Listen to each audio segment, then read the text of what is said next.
veggies from Mexico. Mexico's best produce.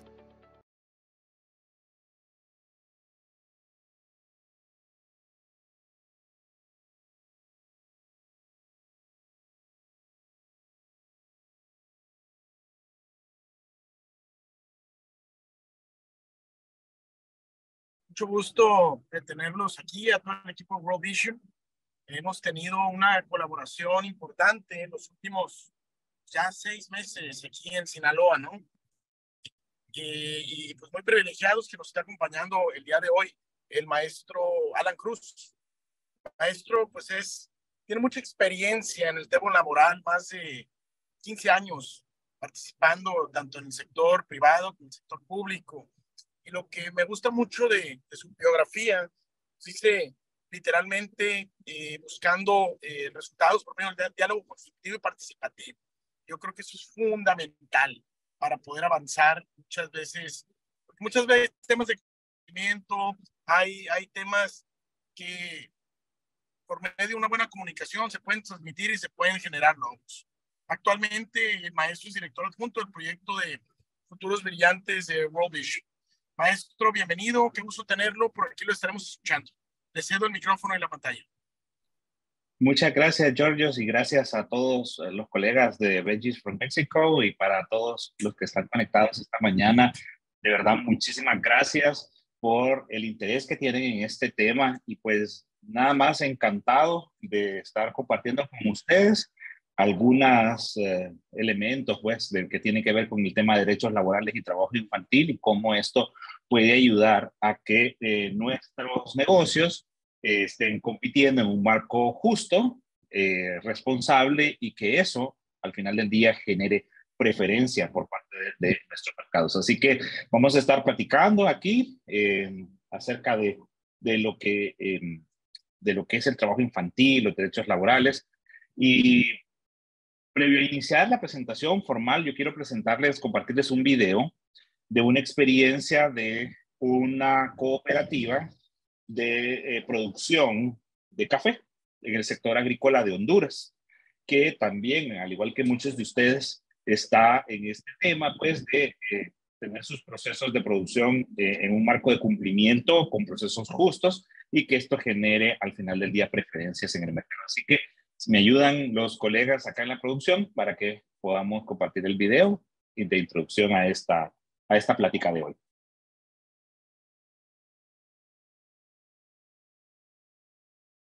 Realmente como organización, el tema en ese tiempo, el 2016, era algo bien difícil para Caruchil.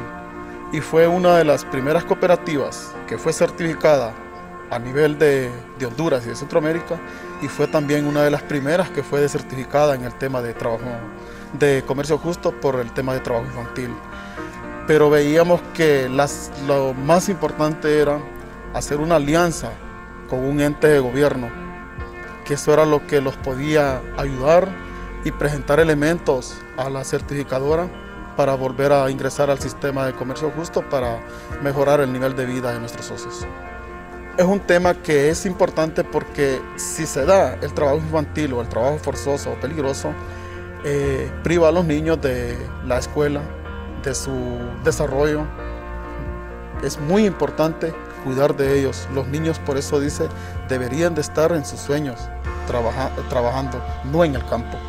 Entonces eso es lo más importante de nosotros, y así motivar o invitar a otra organización que todavía no cuenta con su comité contra el trabajo infantil, que lo legalice, que no espere que le llegue una sanción. Realmente para nosotros es de mucha satisfacción estar trabajando en coordinación con la Secretaría de Trabajo e Inclusión Social.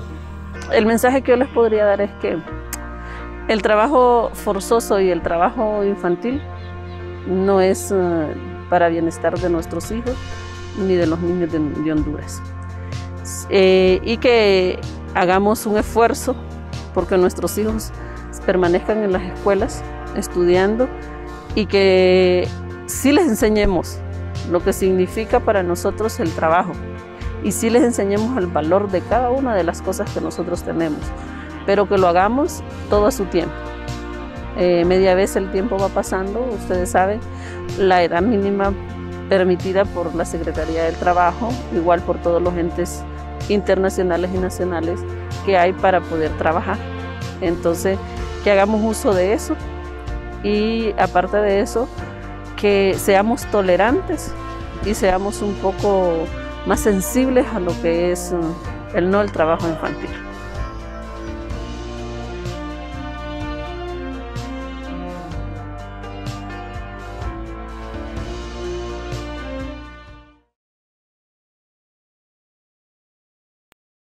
Muchísimas gracias, colegas. Bueno, como pudimos ver en este corto video, esta es una experiencia que recopilamos en el año 2021 del trabajo que hemos estado haciendo apoyando a estas cooperativas de producción de café, que pues ustedes saben, el café es uno de los productos de exportación más grandes de nuestra región. México es un importante productor de café, igual en Centroamérica, Colombia y otros países de la región, igual tenemos una importante producción de este tema. Sin embargo, pues también, así como hay importante producción, también hay algunos señalamientos en el tema que el trabajo infantil está presente en la cadena productiva. Entonces hoy, por eso que vamos a compartir algunos conceptos importantes sobre qué es el trabajo infantil. Y para ello voy a desarrollar una presentación que no sé si mis colegas van a compartir, si no, ahí está, aquí está. La presentación la hemos denominado Prevención y Eliminación del Trabajo Infantil. Y bueno, yo les voy a pedir que si ustedes tienen alguna pregunta, háganmelo saber. Aquí podemos ir platicando de manera interactiva si ustedes gustan.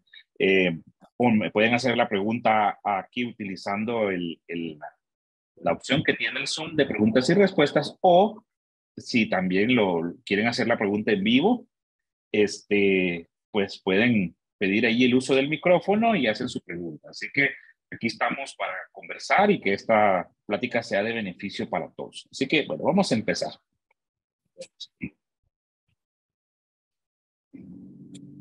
Vamos a entender qué cosa es el trabajo infantil. Yo sé que algunos de ustedes ya conocen el tema, manejan el concepto, pero lo vamos a revisar. Según la OIT, que es la Organización Internacional del Trabajo, quien regula en materia laboral todos los temas a nivel mundial, el término trabajo infantil se define como todo trabajo que priva a los niños de su niñez, su potencial y su dignidad, y que es perjudicial para su desarrollo físico y psicológico. Entonces, vamos a entender algunas cosas que están vinculadas al trabajo infantil. Enseñarle a los niños el valor del derecho del trabajo, que es un derecho humano, eso no es malo. Lo malo es que le deleguemos como adultos la responsabilidad a los niños de que ellos asuman el tema de manutención de los hogares y de generar ellos la producción para el hogar. El niño puede aprender por qué es importante que trabaje, por qué es importante que desarrolle su actividad productiva como un adulto responsable. Eso es de muchísima importancia, claro que sí. Sin embargo, es muy importante que sepamos que entre eso y que los niños tengan que asumir la responsabilidad de generación de ingresos en los hogares y en los centros productivos, eso es una situación muy diferente. Y ya vamos a ir viendo por qué es importante que los niños no estén involucrados en el ciclo productivo desde muy temprano. Porque hay diferentes categorizaciones de trabajo infantil. El trabajo infantil puede ser considerado peligroso por su condición, por su naturaleza. También existen otras formas de trabajo infantil a las que denominamos peores formas, que estas son aquellas que están ya incluso rayando la línea de convertirse en delitos y que pues definitivamente son perjudiciales para la salud física, emocional, biológica de los niños. Entonces, vamos a entender que se alude que el trabajo que priva a los niños de su niñez, que dice la OIT, es aquel que es peligroso o perjudicial para el bienestar físico, mental o moral del niño. O sea, si el niño con la actividad productiva tiene que exponerse a condiciones físicas extremas, por ejemplo, altas temperaturas, pesticidas, cuestiones químicas, herramientas cortopunzantes de alto peso o de alta peligrosidad, cuestiones que puedan ser peligrosas para su desarrollo físico, carga de pesos demasiado elevados no acorde a la complexión física de la columna vertebral de los niños. Ese tipo de cosas son cuestiones que se consideran peligrosas para el bienestar físico.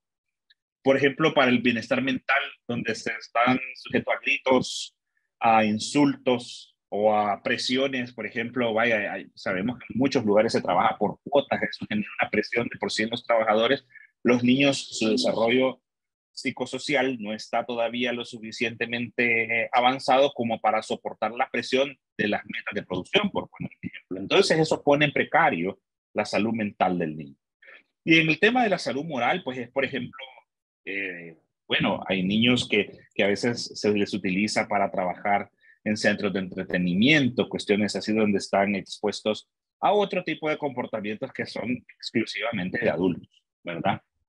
Y por supuesto, el trabajo infantil es aquello que le quita al niño la posibilidad de asistir a sus clases, que les obliga a abandonar la escuela de forma prematura, que les exige combinar cualquier forma de estudio con un trabajo pesado o agotador que requiere mucho tiempo. Entonces, recordemos, una jornada laboral normal tiene entre 44, 48, 50, 60 horas incluso en determinadas actividades económicas, dependiendo de cuál sea el rubro, ¿no?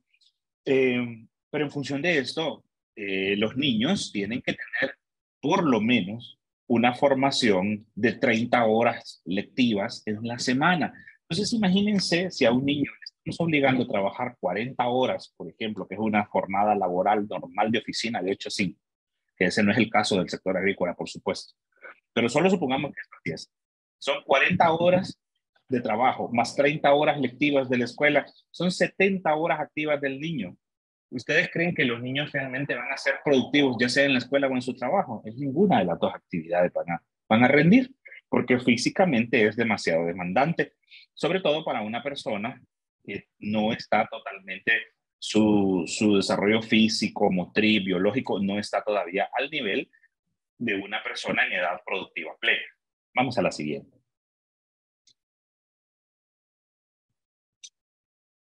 Entendiendo cuáles son los factores asociados al trabajo infantil. Algunos de ustedes me van a decir, pero imagínense, Alan, qué barbaridad, si es que aquí las familias son muy pobres y los niños tienen que trabajar, porque esa es la diferencia entre que el hogar se muera de hambre o que realmente pues puedan hacer algo. Eso pues obviamente lo comprendemos, el trabajo infantil es una consecuencia, ¿verdad? No podríamos decir que el trabajo infantil es como tal una causa, sino que es más bien una consecuencia de otra serie de factores, ¿no?, que están alrededor. Por ejemplo, algunos factores inmediatos que provocan que los hogares expulsen a los niños a trabajar es la escasez o inexistencia de dinero o alimentos básicos, el aumento de precios en las canastas básicas, la inflación. Ustedes saben que cada día está todo mucho más caro. Algunas deudas de la familia, por ejemplo, a veces las familias se meten a sacar cosas en los créditos en las tiendas y cuestiones así, y que luego no los pueden pagar porque al final su trabajo no es tan productivo, o pues últimamente con el tema de la sequía en el sector agrícola, esto está tremendo, el tema de cómo las producciones han caído dramáticamente. Entonces, claro, ya no ocupo yo como empresa, ya no ocupo yo la misma cantidad de trabajadores que tenía el año pasado. Entonces, y de repente esta familia está endeudada y se obliga a que mandemos a los niños a trabajar. También hay algunos problemas vinculados a la falta de las escuelas, o que las escuelas de repente no están muy asequibles en los lugares en donde están los centros de producción, las fincas o las procesadoras, ¿verdad? De repente la escuela más cercana está 10, 15 kilómetros, entonces es más conveniente que los niños trabajen en lugar de que caminen esa barbaridad de kilómetros, o no hay transportes disponibles, o cualquier razón vinculada a la inaccesibilidad de las escuelas. Definitivamente hay una demanda de mano de obra barata en algunas microempresas, sobre todo en emprendimientos informales. vamos a decirlo, pues a veces el mercado informal es bastante grosero con los trabajadores, sobre todo con los niños. Por ejemplo, una cuota de producción en una finca artesanal, al niño le pagan la mitad de lo que le pagan al adulto, pero en libras, en kilos, la producción es la misma, pero solo porque la produce un niño la pago más barata. Entonces, ahí es donde hay negocios irresponsables que hacen su modelo de producción, la explotación, y eso es desleal para todos ustedes, que su modelo de producción es el comercio justo. También pues tenemos empresas familiares o explotaciones agrícolas que no, definitivamente no se pueden dar el lujo de contratar a otros trabajadores adultos y que pues en nuestras comunidades rurales es bastante común encontrarnos en Latinoamérica. Esto es un fenómeno bastante aceptado, vamos a decirlo así, que los hogares tienen muchos hijos y que la visión de los padres en estos hogares rurales sobre todo es que las niñas van a ayudarle a las mamás a moler tortillas, a hacer las quehaceres del hogar, y los niños son ayuda a los adultos, a los padres, en las parcelas de producción. Y a veces las empresas, digamos, medianas o grandes, asumen, bueno, compran la producción de estos productores menores sin tener realmente una conciencia de que estos productos vienen con una producción de mano de obra infantil y que lamentablemente, pues hay veces que yo sé, ustedes me van a decir, pero imagínense cómo nosotros vamos a ir a controlar si en las fincas ponen a trabajar o no a los niños. Bueno, sí, estamos de acuerdo. Controlar absolutamente todo es imposible, pero sí podemos empezar generando algún tipo de conciencia, mecanismos de veeduría, organización comunitaria. Las empresas más grandes hacen tracción de las empresas más pequeñas y así sucesivamente. Y vamos a ir platicando de estas cosas. Hay algunas otras cosas subyacentes, por ejemplo, el trabajo infantil, como la descomposición típica de la familia, la migración, padres no escolarizados, fertilidad elevada, como explicábamos, ¿verdad? Que los niños son concebidos con la idea de que son ayuda en la mano de obra local, expectativas culturales con respecto a los niños y al trabajo y a la educación. Vaya, en zonas de alta violencia, en muchos países de Latinoamérica, México no es la excepción, se mantiene el famoso estribillo: no, es que yo prefiero que se aprenda a trabajar y no que se me haga vago. No quiero que mi hijo ande en la calle. Estamos de acuerdo, el niño tiene que aprender a trabajar y hay que evitar que se nos haga vago. Pero de eso a que le atribuyamos toda la responsabilidad de la producción de ingresos para el hogar, hay una gran diferencia. Actitudes discriminatorias basadas en género, casta, origen étnico, nacionalidad, etcétera. Sobre todo, bueno, yo me imagino que en el estado donde ustedes están, son parte de la ruta migratoria, entonces vamos a ver que, por ejemplo, se pone, se reduce prácticamente a condición de ciudadanos de segunda categoría a las familias migrantes. Eso es un fenómeno bastante nuevo en nuestra región, sobre todo con migrantes sudamericanos, venezolanos, haitianos, u otro tipo de nacionalidades que estamos teniendo mucha presencia en nuestros países y que pues como son ilegales, son migrantes, entonces les podemos pagar menos y trabaja la familia completa, desde los padres hasta los niños, ¿no? No digamos a las mujeres o a las poblaciones étnicas, que a veces pues también sabemos que son un reto, ¿verdad? Eh, a veces tenemos unos condicionamientos culturales, racistas, xenofóbicos, cuestiones así que, pues yo sé que no es el caso de todos los que están aquí conectados, puesto pues están bastante interesados en el tema, pero pues se da y lamentablemente la realidad es que nuestros países tienen esto, ¿no? Y también pues está siempre la idea cultural en Latinoamérica de que los niños tienen una obligación con respecto a sus familias, lo cual sí y no. Sí, el niño tiene la obligación para con su familia de convertirse en un buen ciudadano, pero de eso a que sea el responsable de la cuestión económica del hogar, eso son otros 100 pesos, ¿no? Y bueno, hay causas estructurales, ¿no? Causas raíces, que por ejemplo, el ingreso nacional puede ser bajo, tendiente a la reducción, los efectos del cambio climático, aunque algunos no lo quieran reconocer, está generando estragos. La mayoría de ustedes están vinculados al sector de agroindustria, se dan cuenta, pues no es algo que, o exceso de lluvia, o sequía, o cambios en la dinámica de los ciclos productivos, exagerados. La vez pasada me decía un señor, un productor, que estaba asustado porque era un cultivo de café. El cultivo de café normalmente el ciclo productivo es entre octubre y febrero, digamos. Estábamos en abril y las plantas de café estaban floreando.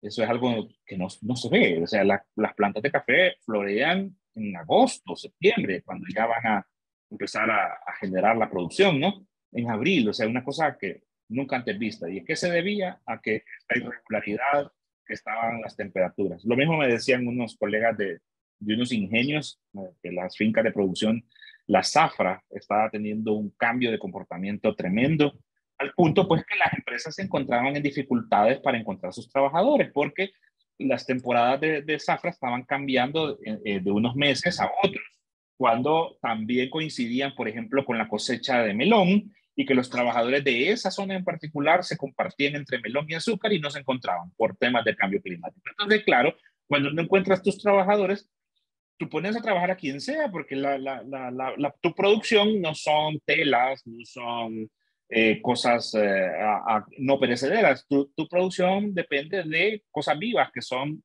los cultivos, las plantas están vivas. Entonces tú tienes que procesarlas en el momento que están listas. Y si no tienes trabajadores adultos, contratas niños. Entonces, vamos cómo hay causas que son fuera de nuestro control y que se convierten en estructurales, y por eso es que es tan importante hablar de estos temas en conjunción, como cuando hablamos también de cambio climático y cuestiones ambientales, ¿no?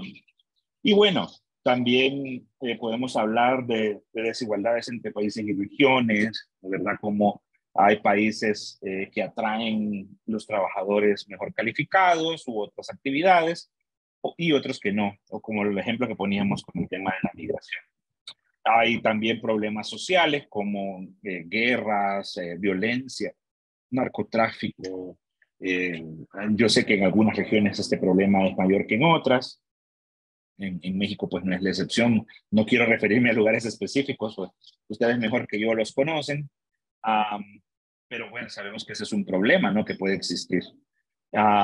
También exclusión social, algunas legislaciones que a veces también están un poco, hay controversia entre legislación estatal y legislación federal y legislación internacional, que genera confusión, y que a veces pues eso también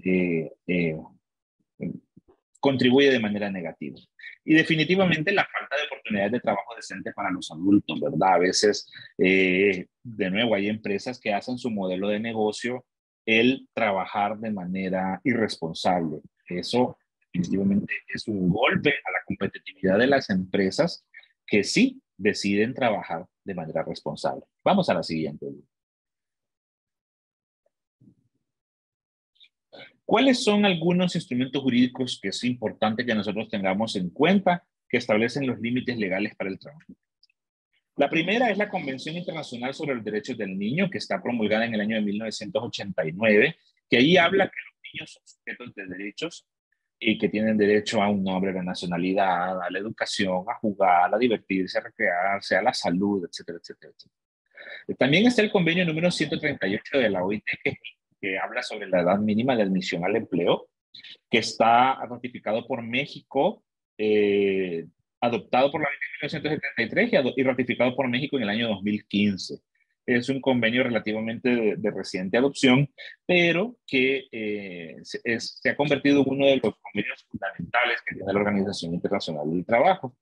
Y pues México, al ser un país suscriptor de este convenio, está obligado a velar que se cumpla, ¿verdad? Para efectos del convenio, la edad mínima de admisión al empleo es aquella establecida en la legislación nacional, pero no debería ser inferior a los 16 años. Claro, hay legislaciones estatales o de determinados lugares que a veces permiten la edad mínima con ciertos permisos de los padres o de la Secretaría de Trabajo, por ejemplo, hasta los 14, 15 años. Eso depende del lugar y de la legislación, ¿no? Pero en general el convenio lo que habla es que no debería ser por abajo de los 16 años, con un límite de horas, y después de los 18 años, pues sí, ya de pleno derecho, ¿no? Un trabajador con todas las de ley. Y también está el convenio 182 sobre las peores formas de trabajo infantil, que este es el que habla expresamente de aquellos trabajos degradantes y que pues, rayan en la categoría ya incluso de hasta de un delito, que fue adoptado por la OIT en 1999 y ratificado por México en el 2001. Si ustedes se fijan, este convenio es más reciente que el 138, pero México lo adoptó muchísimo antes. ¿Por qué creen ustedes que es esto? Sencillo, porque estamos hablando de que las peores formas de trabajo infantil son aquellas que son definitivamente degradantes para el ser humano y no digamos para los niños, ¿no? Entonces, por eso es que México decidió que este convenio, a pesar de que recién había sido adoptado en 1999, solo 2 años después, México lo ratificó. Así que, bueno, esta es la legislación internacional aplicable, ¿no? Luego hay otras legislaciones, obviamente nacionales, federales, incluso estatales, hasta a veces hasta ordenanzas municipales, ¿verdad? Y de cada provincia o de cada cantón o de cada municipio que establece que determinadas condiciones sobre el trabajo de los niños. Por ejemplo, yo he conocido casos de municipios o estados o incluso términos comunitarios que dicen, no, este municipio, esta región o este estado lo vamos a declarar libre de trabajo infantil. Claro, entendiéndose por libre de trabajo infantil, no que no hay niños trabajando, no, sino que es que nuestras políticas, nuestras ordenanzas y todos nuestros esfuerzos van orientados a que nuestros procesos productivos de aquellas actividades que tienen mayor contribución económica para mi zona sean producidas de manera responsable. Entonces, claro, aquí hay todo un cambio, ¿no? De cultura que hay que hacer. Vamos a la siguiente. ¿Qué impacto tiene el trabajo infantil en el mundo de América Latina y México? En el mundo se estima que más o menos unos 160 millones de niños y niñas están trabajando en el mundo. Imagínense ustedes, esto es una barbaridad. 63 millones de ellos son niñas y 97 millones de ellos son niños. Por primera vez, algo que normalmente este tipo de cosas son más las niñas que los niños. Pero miren que hay una situación. Podríamos decir a nivel de resumen que 1 de cada 10 niños en todo el mundo está trabajando. Y miren esto, 79 millones de ellos realizan trabajos peligrosos. Pero fíjense que hay una situación que es bien complicada y que a veces es que los sistemas de estadísticas nacionales no necesariamente reflejan lo que usualmente está ocurriendo. Hay un tipo de trabajo que hacen en especial las niñas, que es el trabajo doméstico oculto. Fíjense que normalmente las legislaciones y las estadísticas no consideran el trabajo de las niñas en el hogar como un trabajo infantil. Entonces, claro, tenemos invisibilizadas ese montón de niños y niñas que pues están prácticamente en la fuerza laboral y que nadie, pues ni siquiera las estamos contando ahí. Y lamentablemente México no es la excepción de esta estadística. Miremos cómo está, por ejemplo, la distribución. En trabajo infantil, definitivamente África es la región con más retos. En la África subsahariana, por supuesto, que es donde pues, se concentra más la pobreza. Los estados árabes, obviamente, pues los estados árabes gozan de un estado de bienestar y pues afortunadamente pues, ellos no tienen ese problema. El Asia y el Pacífico es un tema tremendo. El sudeste asiático, ahí todavía estamos hablando incluso de situaciones como trabajo forzoso, ¿verdad?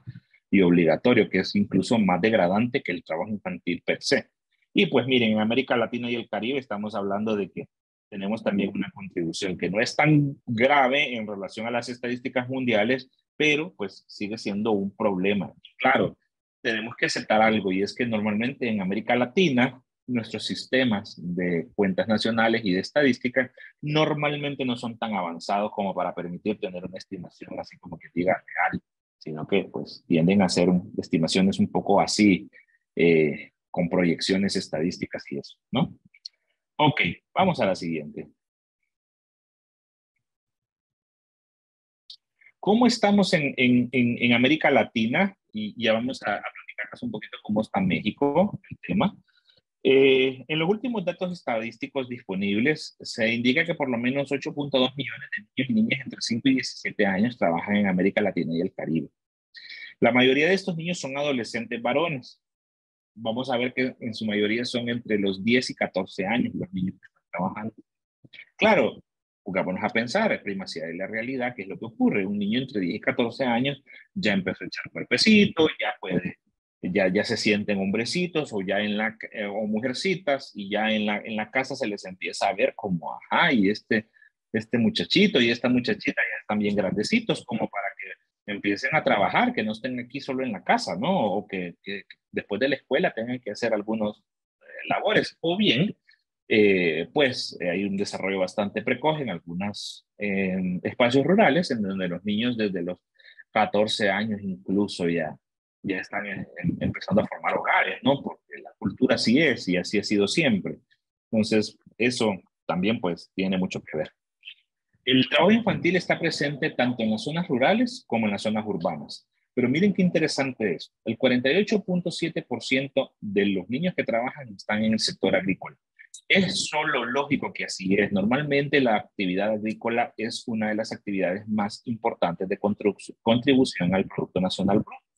Y claro, en América Latina en general, la actividad agrícola es un 60% de la producción de los PIBs nacionales de todos los países, a excepción de casos como Chile, Costa Rica, Uruguay, que su producción pues está más diversa, pero el resto de los países compartimos una realidad similar, que pues básicamente, si no es que al menos el 50% de los ingresos del PIB son por la industria agroindustrial, valga el juego de palabras ahí, y si nos vamos a nivel estatal, vamos a encontrar que es aún, pues, estados como tal vez Juárez o otros que son un poquito más industriales y que son desérticos, pues obviamente ahí no hay una contribución agrícola.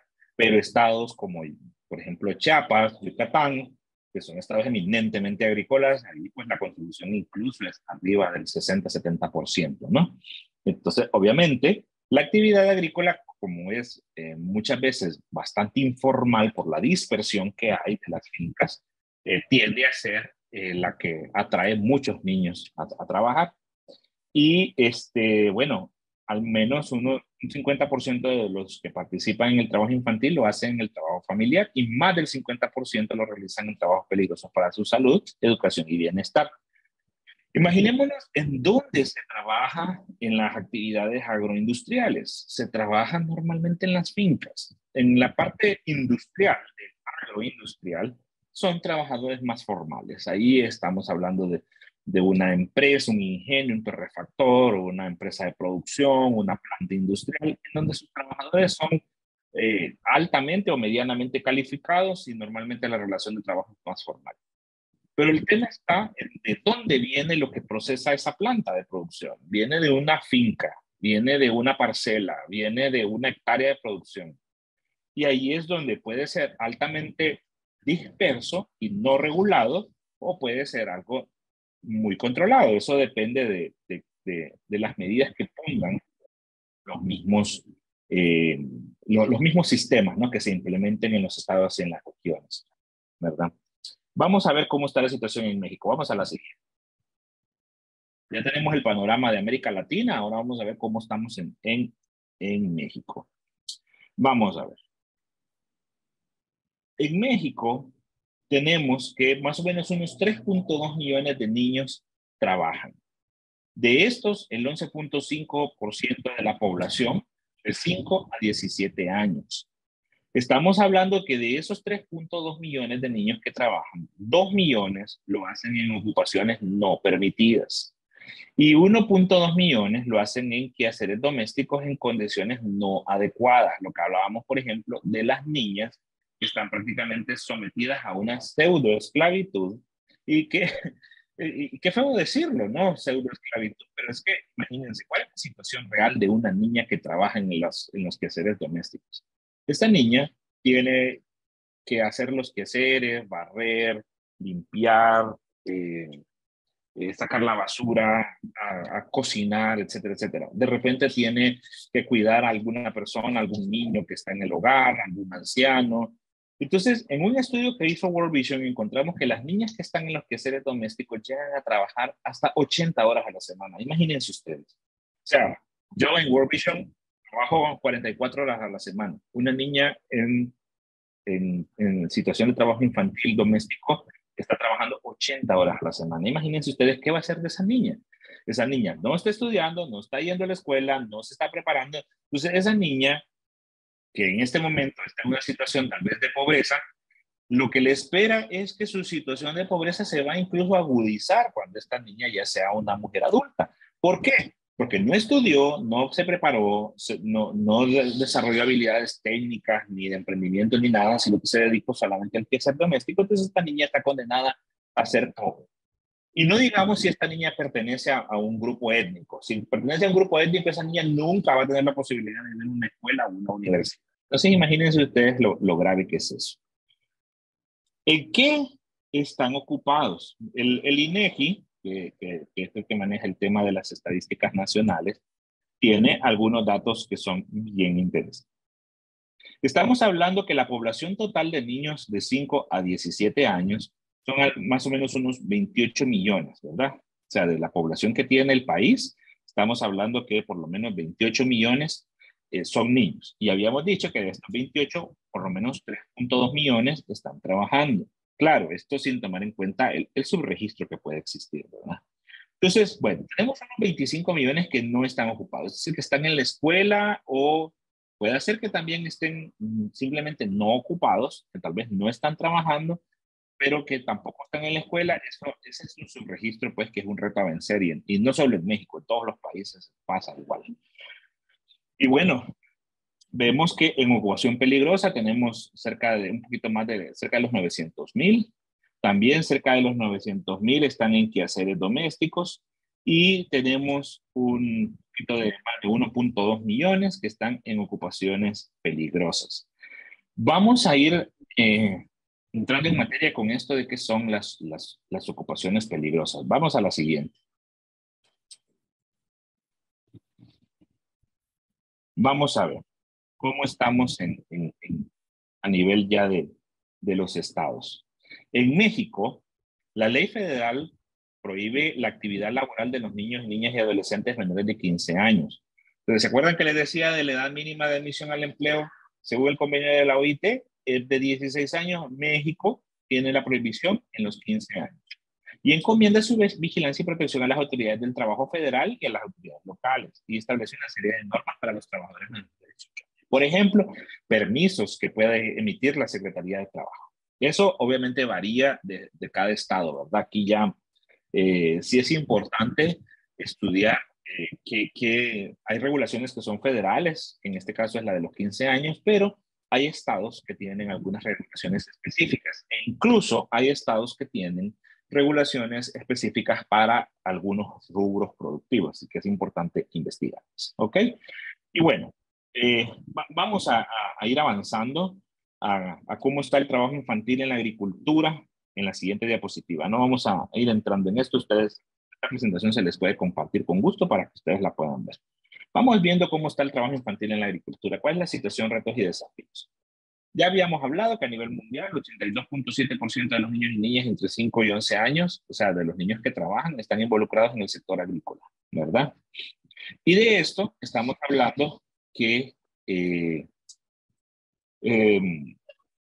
un 55.7% de estos niños de 5 a 11 años están en el grupo etario entre los 12 y 14 años, ¿verdad? Yo lo ampliaba un poquito entre 10 y 14, que eso pues es cuando los niños empiezan a entrar.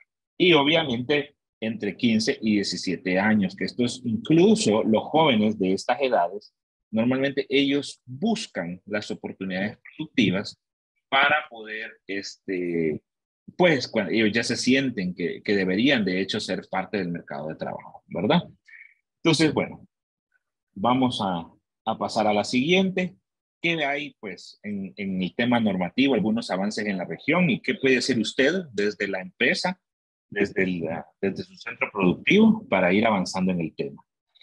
En cuanto a la eliminación de trabajo infantil en la agricultura, pues realmente, lamentablemente son lentos, pero no podemos decir que no hay. No, a mí no me gusta ser tan negativo, porque pues para negatividad solo es de abrir los periódicos y de revisar el internet y ahí hay mucha negatividad. A mí no me gusta ser negativo. Pero no podemos desconocer que esto podría estar mejor, ¿no? Esta es una situación difícil de resolver, ¿verdad? Algunos factores como las lagunas existentes en las legislaciones nacionales o la que les decía antes, hay conflictos entre legislaciones federales y legislaciones estatales, genera pues confusión. Y pues definitivamente hay un tema cultural en nuestra región que fomenta la participación de los niños en actividades agrícolas desde la temprana edad. Ya los hemos venido criticando. En el contexto legal e institucional, la región ha avanzado mediante ratificación de instrumentos normativos, como lo que vimos, ¿verdad? El convenio de la admisión al empleo y la erradicación de las peores formas de trabajo infantil, pero a veces se necesita bajar un poquito más, porque este tema de la legislación hace condenas, hace mucho, se hace mucha sensibilización, pero de que eso baje, se necesita un poquito más de espacios como este para que platiquemos y veamos cómo es lo real, cómo lo podemos hacer, cómo lo puedo hacer yo desde mi empresa. Vamos a la siguiente.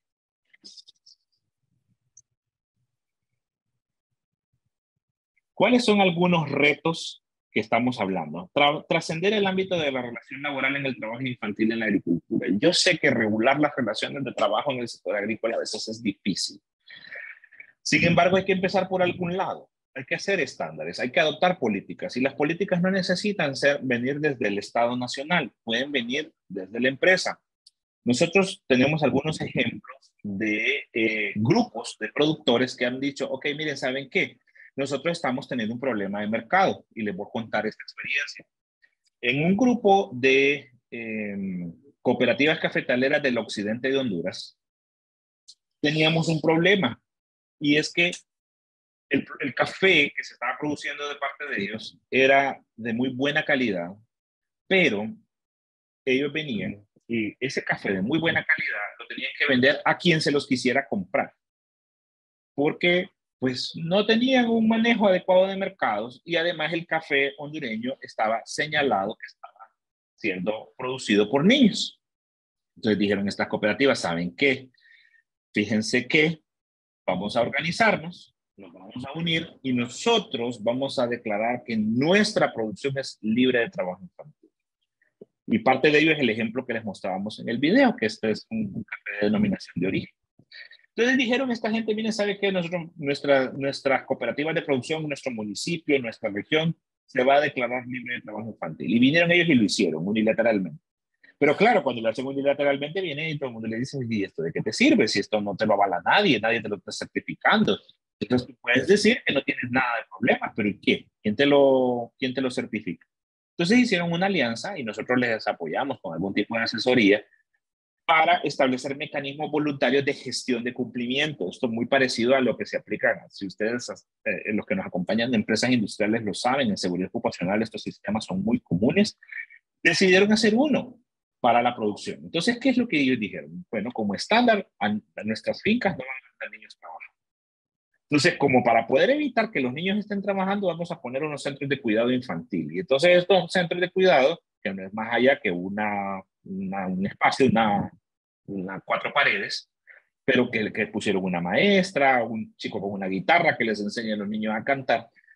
Y como la producción de café normalmente en la temporada donde está la Navidad, entonces ¿qué los ponen a hacer? Que las villancicos, que las pastorelas, que las posadas y que esto y que el otro. Entonces los niños están ocupados aprendiendo cosas y las mismas maestras de la zona de la escuela están de voluntarias apoyando a los niños y a las niñas que tenían más dificultades. Bueno, ya con eso sacaron a los niños de trabajar y esa es una decisión que la tomaron por sí mismos. Y bueno, cuando la Secretaría de Trabajo miró que eso estaba ocurriendo, dijeron, miren, ¿saben qué? Nosotros vamos a sacar una regulación que vamos a reconocer a través de la inspección del trabajo cuando un grupo o un centro de trabajo o un sector productivo está libre de trabajo infantil. Y ahí van trabajando. Entonces, ¿a dónde quiero llegar? El cambio, ¿se acuerdan que les dije? Producían un café muy bueno, pero se lo tenían que vender a quien se lo quisiera comprar. Después de que ellos implementaron estas decisiones y que dijeron, mire, ¿sabe qué? Nosotros vamos a ser libres de trabajo infantil, hoy se dan el lujo de decir, no, yo a ti no te vendo, sino que te lo vendo a ti, porque tú me pagas mejor y tu mercado es mejor que este. Entonces, claro, el nivel de ingresos hubo que invertir al principio, por supuesto que hubo que invertir, hubo que construir el centro de cuidado, hubo que pagarle a la profesora voluntaria por lo menos el transporte para que llegara, hubo que comprar algunos materiales, hubo que darles de comer a los niños, y eso fue una inversión al principio. Pero hoy día, ellos incrementaron sus ingresos en alrededor de un 14%, solo con tomar esa decisión. ¿Por qué? Porque como les digo, ya ahora ya no le venden al que le quiera comprar, sino que se dan el lujo de escoger a quién le quiere vender y qué mercado es el más, digamos, el más atractivo para sus productos, ¿verdad? Entonces, bueno, pero obviamente para llegar a eso tuvieron que pasar por algunos retos que es como los que estamos viendo en pantalla, ¿verdad? Que hay que trascender el ámbito de la relación laboral en el trabajo infantil en la agricultura, asegurar la protección de las personas adolescentes en aquellas que son trabajos ligeros. Hay que denominar, hay que decidir cuáles son los trabajos que vamos a considerar que son ligeros. Incorporar en la aplicación nacional de los convenios internacionales un enfoque progresivo, porque definitivamente de la noche a la mañana esto no es. Esto hay que tomar la decisión. Yo siempre pongo un ejemplo un poco tonto, ¿verdad? Esto es como que el que es alcohólico tiene que aceptar que es alcohólico y que necesita ayuda. Es igual, tenemos que aceptar que tenemos un problema y que necesitamos ayuda y que tenemos que hacer algo al respecto, ¿no? Y bueno, a mí no me gusta el enfoque punitivo porque definitivamente pagas la multa y luego lo vuelves a hacer. Esto es cuando al niño lo castigas, ¿no? Que no hizo la tarea, lo castigas y simplemente al día siguiente se vuelve a ir a jugar pelota y vuelve a dejar sin hacer la tarea, lo vuelves a castigar. Entonces el enfoque punitivo no funciona. Pero igual hay que tenerlo. Pues las leyes así son. Vamos a la siguiente. Bueno, esta es la experiencia que les comentaba, ¿verdad? La Asociación de Exportadores de Café de Honduras, pues estaba teniendo problemas de acceso a los mercados, particularmente en Europa. El café hondureño, su mercado es mucho el mercado europeo, el 80% del café de ese país se va para allá, para ese mercado. Entonces, claro, ustedes saben, la Unión Europea está endureciendo sus regulaciones. Y de hecho, para todos los productos agrícolas, está cambiando la regulación. Entonces, bueno, de hecho, para el año 2024 se va a empezar a endurecer el tema ya no solo de trabajo infantil y eso, sino que también el tema ambiental. Bueno, pero esa es una discusión para más adelante, ¿no? Entonces, bueno, yo les decía que ellos vinieron y financiaron los exportadores este tema de los centros de trabajo infantil. ¿Y cómo funcionan estos centros? Es básicamente un aula. Algunos funcionan dentro de las escuelas que ya estaban, en otros casos se construyó en medio de la finca. O sea, imagínense ustedes la gran finca de producción, las hectáreas de cultivo y en medio la casita, donde están los módulos de baños, están dos aulas, donde una están los niños más pequeños y otra donde están los niños más grandes. Y allí pues hay una maestra que les está ayudando por ejemplo, los niños que quedaron con un poquito más de debilidad en el tema de matemáticas y eso, entonces los apoyan para que cuando inicie el año escolar, después de la temporada de corte, estos niños estén en mejores condiciones. También, pues allí hacen actividades lúdicas, que se les enseña a los niños a hablar, a expresarse, y en general, pues, a que se desarrollen de una mejor manera, ¿no? Porque los niños también necesitan tener un espacio, ¿no? Donde aprender algunas habilidades blandas, donde necesitan también compartir e interactuar con otros niños. Entonces, esta experiencia, como les dije al principio, le significó una inversión a los exportadores del café, pero también al final del día fue productivo, pues porque el rédito en el ingreso fue superior. Pero también es importante comentarles que no lo hicieron solos. Y vamos a la siguiente. Y aquí es donde, como les decía, hay que empoderar también a la comunidad.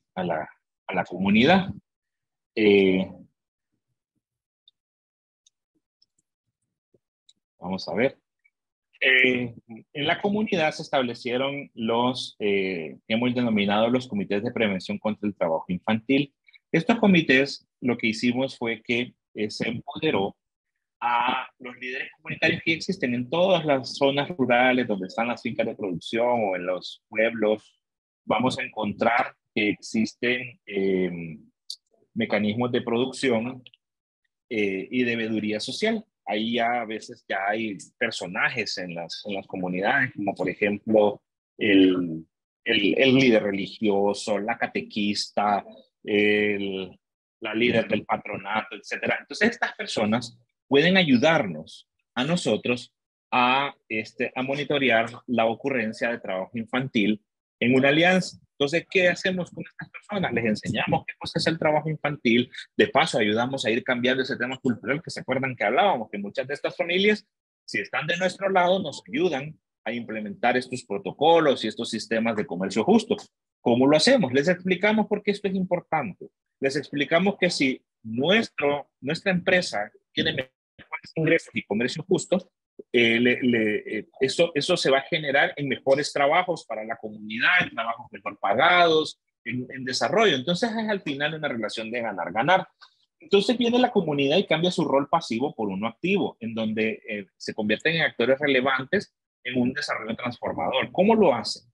Se le explica qué es el trabajo infantil, se le explica justamente esto que estoy explicando yo ahora, claro, adaptado a cada audiencia, ¿no? Cada espacio tiene como su vida propia y se les explica por qué es importante. Y las conectamos a los líderes, son mujeres, yo en descargo a mis colegas varones y a mí también, pero yo estoy convencido que las mujeres son el cambio en este tema y en todos los temas sociales. Así que si ustedes identifican mujeres ahí que tienen características de empoderamiento y pujantes, la verdad que pueden hacer la diferencia con estos grupos. Entonces vienen normalmente estas mujeres y las conectamos con la escuela, con el mismo sistema de producción que tengamos, con el sistema de cumplimiento laboral o con cualquier esquema de cumplimiento, o incluso con las autoridades locales, con la delegación de policía, con la de la niñez o con el Ministerio Público en caso de cuando se identifican cuestiones que tienen que ver con el abuso. Entonces, estas personas trabajan como un brazo extensor nuestro.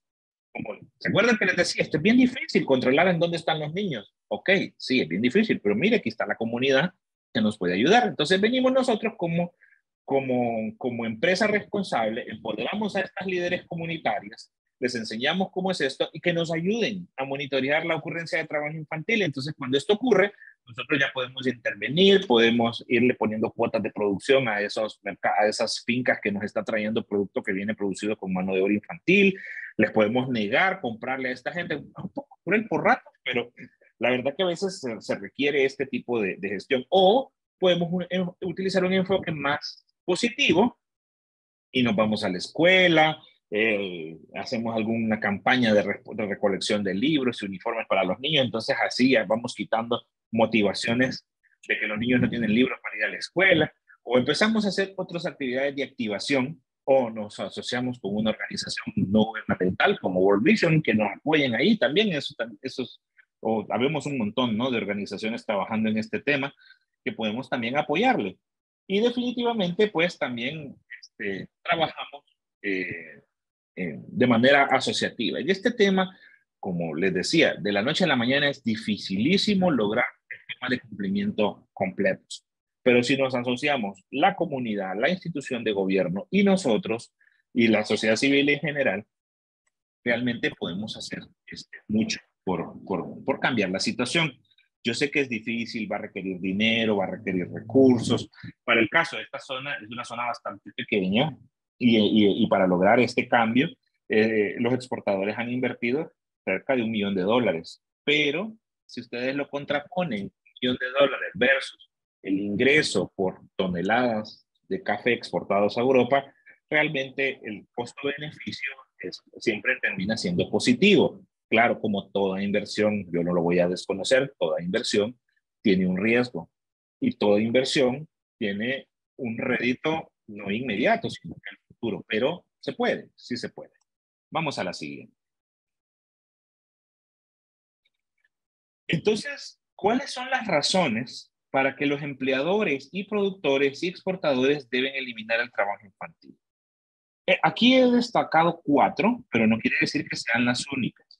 El primero que tenemos es el respeto a la legislación. Cuando una empresa es reconocida que respeta la legislación laboral, de seguridad ocupacional, de trabajo infantil y en general de todas las legislaciones, sobre todo aquellas que tienen presencia en mercados internacionales, sus productos no solo son preferidos, sino que empiezan a ser demandados por sus clientes. Porque hoy día la tendencia, recordemos que ahora ¿quiénes están comprando nuestros productos? Nuestros productos los está comprando el millennial y los zoomers, que se llaman ahora la generación, ¿no? Entonces, los millennials y los zoomers quieren hacer la diferencia, pero sin realmente hacer nada. Entonces, ¿cómo lo hacen? Nos dejan la tarea a las empresas en realidad y a los mercados en general. ¿Cómo? Ellos vienen y compran productos responsables y con eso ellos ya se sienten que están ayudando.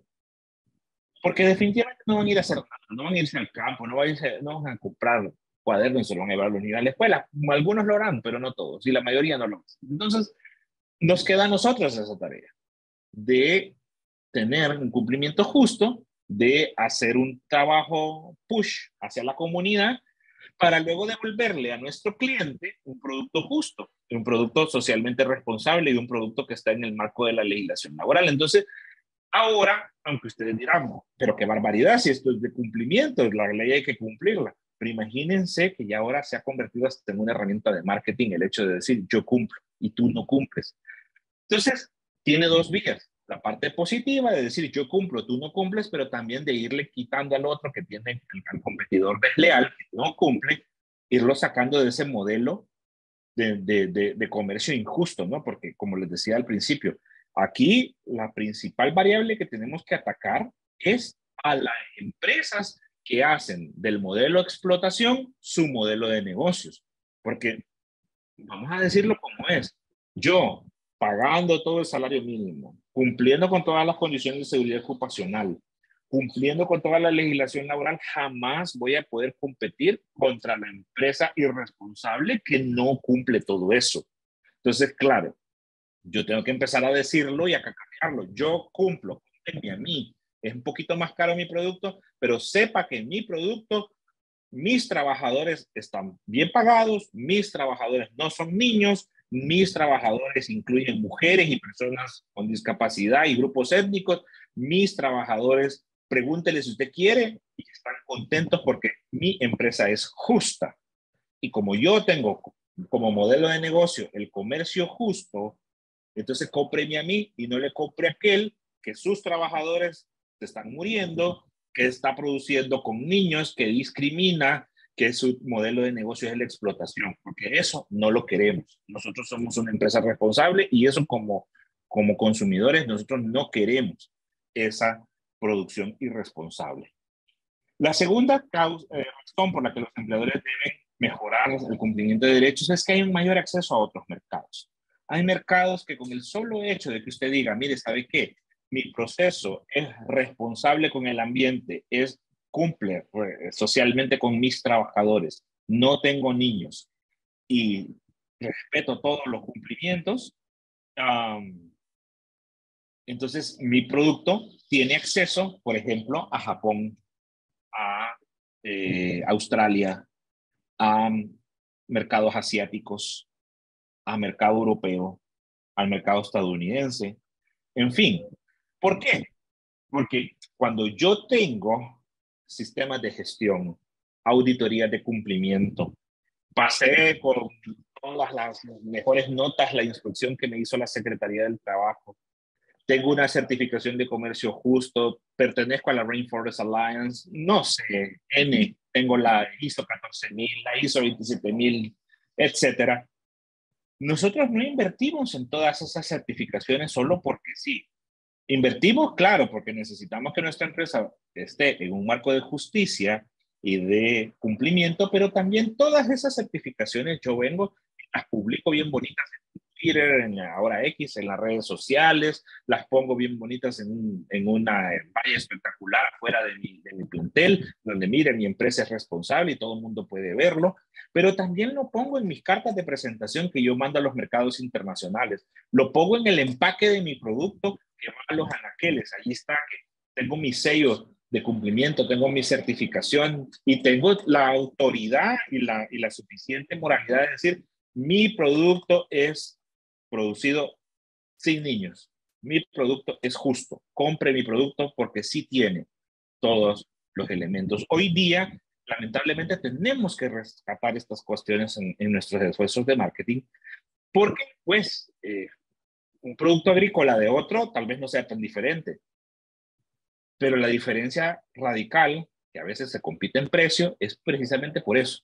Porque mi producto nos paga el modelo de explotación, entonces obviamente es más caro que el producto que está bajo el modelo de explotación. Entonces mi producto es orgánico, es ambientalmente responsable, tal vez no necesariamente orgánico, porque eso pues a veces no se puede, depende en qué zona estoy, pero los químicos que yo utilizo no son los dañinos para el medio ambiente. Pero claro, los químicos que yo utilizo que no son dañinos para el medio ambiente son más caros que los pesticidas que sí lo son, que el otro que usa pesticidas prohibidos. Entonces, bueno, vamos viendo, ¿no? Obviamente hay un aumento de la productividad, algo que eso sí lo hemos estudiado de todas las formas posibles, y no solo en el sector agrícola, pero también en el sector industrial, en el textil, de arneses, etcétera. Es que los trabajadores que reciben condiciones de trabajo justas son 2 veces más productivos que un trabajador que está siendo explotado.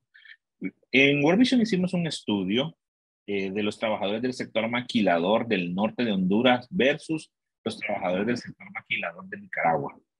Y encontramos que la mano de obra hondureña era un poquito más cara, que tenía condiciones de trabajo mejores, que estaban debidamente sindicalizados, etcétera, pero en contraste con los trabajadores nicaragüenses que estaban en condiciones, digamos, un poquito menores. Tenían un salario mínimo casi la mitad de lo que tenían los trabajadores hondureños por la misma labor, condiciones de trabajo un poco más precarias, y encontramos que la producción que tenían los trabajadores hondureños era un 35% por encima de la que tenían los trabajadores nicaragüenses. Esta era una de las variables. La segunda variable era el reproceso y defecto. Los trabajadores nicaragüenses tenían alrededor de un 14% de defecto y de reproceso, mientras que los trabajadores hondureños tenían un 3%. Entonces, imagínense ustedes, si llevamos todo eso a términos monetarios, puede ser que le estemos pagando más al trabajador hondureño y que tengamos mejores condiciones y que obviamente eso le cuesta dinero a la empresa, pero al final del día, a nivel de ingresos, estaban las empresas que estaban con trabajadores hondureños recibiendo un 25% arriba de ingresos de las que tenían sus operaciones en Nicaragua. Entonces, si lo llevamos a términos económicos, se puede monetizar. Se puede monetizar cuando los trabajadores están en mejores condiciones que ahora.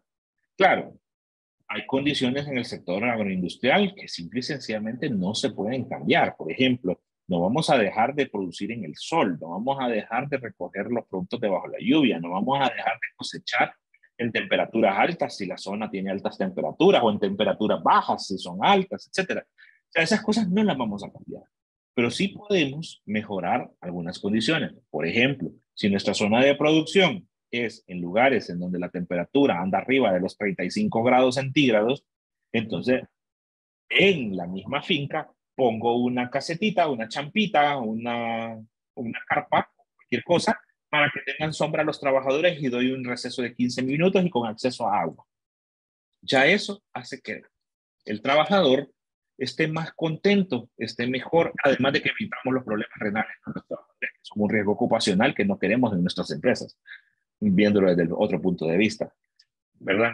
O si nuestro proceso productivo es en condiciones de montaña o es bajo la lluvia, entonces busco las formas, ¿no?, de que tener espacios en donde los trabajadores puedan tener descanso, puedan tener acceso a higiene, a instalaciones sanitarias. Eso hace un cambio radical en la productividad de los trabajadores que ustedes no tienen una idea. Y bueno, definitivamente la otra razón es la cuestión ética, ¿no? Actuar correctamente. Hoy día estamos en un mundo donde nuestros consumidores, nuestros las personas a las cuales les vendemos están cada día demandando que nuestros productos sean éticamente producidos, que sean responsables socialmente, que tengamos programas de responsabilidad social empresarial vigentes dentro de nuestras empresas, que estemos vinculados al comercio justo, y los productos agrícolas no son la excepción. A los productos agrícolas se nos está demandando que tengamos producción limpia, que tengamos producción amigable con el ambiente, que tengamos comercio justo, que sea socialmente responsable. O sea, cada día estamos teniendo más exigencias de parte de nuestros consumidores acerca de productos agroindustriales. Así que la cuestión ética llegó para quedarse y va a ir más allá, más bien endureciéndose. Yo les comentaba que, por ejemplo, la Unión Europea para el 2024 y 2025 está endureciendo su regulación sobre el tema ambiental. Por ejemplo, en algunas fincas de producción en donde tiene que haber el balance entre lo que se produce y la parte de forestería. La Unión Europea, si tiene usted negocios con ellos, vino y usted mi cuenta se dio y tomó fotos satelitales de las zonas en donde están las fincas.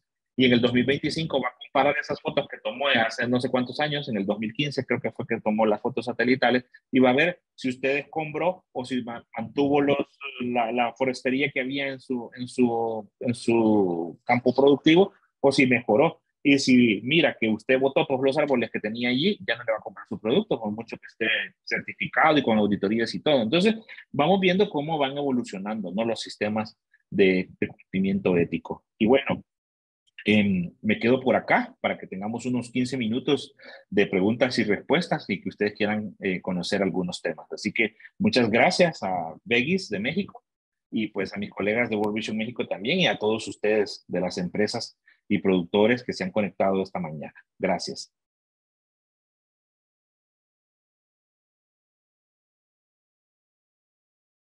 Hola, hola. ¿Sí me escuchan? Sí, sí. Ok. Igual agradecer su participación. Al resto de la audiencia, si tienen preguntas, comentarios, está aquí la opción del chat, la de preguntas y respuestas, o que quieran alzar la manita y con la herramienta para abrir el micrófono.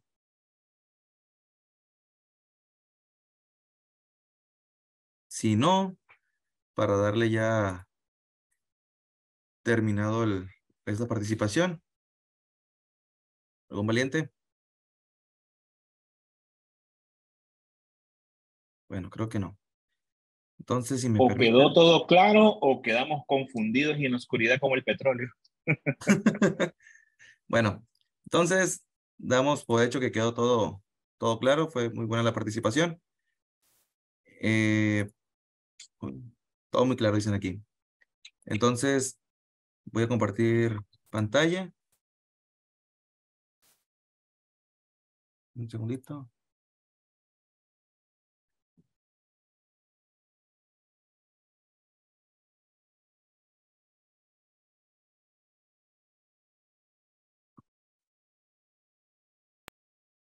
¿Ya se ve el reconocimiento? Sí, sí lo vemos. Muchas gracias. Aquí está el reconocimiento al maestro en ciencias Alan Reinaldo Cruz Guillén por la participación de este día con el tema de prevención y eliminación del trabajo infantil, con duración de, pues, poquito más de una hora. Pues agradecemos su participación y muchas gracias por el tema. Muchísimas gracias, Giorgio. Y bueno, y a Veggies también por organizar estos espacios. Nosotros pues muy complacidos de compartir el trabajo que hacemos y pues a la orden cuando quieran. Muchas gracias. Y aprovechando, antes que se nos vaya, a compartir también los siguientes webinars, que son el del día miércoles 20 de septiembre, el de implementando la trazabilidad de alimentos y cumpliendo con la FISMA usando los estándares del GC1. También va a ser webinar. El siguiente, para el día sábado 23 de septiembre, diseño y análisis de base de datos en Excel. Esta parte por la empresa OptiPro. Y por último, pero lo más importante, tenemos el curso de tendencias globales de sustentabilidad impartido por Primus Auditing el día sábado 30 de septiembre. Esperemos, vamos a compartir lo que son los links de registro y contamos con su participación. También, antes que se retiren, si pueden ayudarnos a contestar una pequeña encuesta sobre el curso, qué les pareció y todo ello. Ahí les va.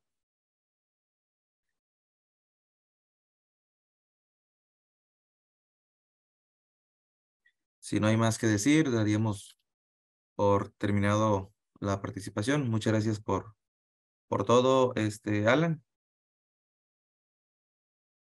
Bueno, muchas gracias y un saludo y estamos a sus órdenes. Gracias. Veggies from Mexico. Mexico's best produce.